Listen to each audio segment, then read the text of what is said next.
What is your worst blinded by horniness story of your teenage years? When I was 15 in high school, a group of my friends were talking about easy ways to score. After a couple of hours of conversation, we came up with the idea of going to the adult offender registry and looking up women that had offended near us and showing up in their place since the address is in the registry.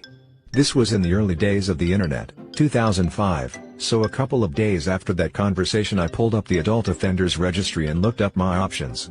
There was hundreds of men in there, some of which I had seen around town, but only 2 women in total, and only one of those was in walking distance. So I MapQuested and printed her address and picture and set off to her place. When I get there and see that it was in the projects, I had a thought that this was a terrible idea. I didn't have a plan, I was in the projects and I had no idea of the dangers I was placing myself in. Nevertheless, I pushed on. I get to the building and go to the 3rd floor and knock on the door. My heart is racing and my sausage is throbbing. She opens the door and a very pronounced smell of Pall Malls comes out, and I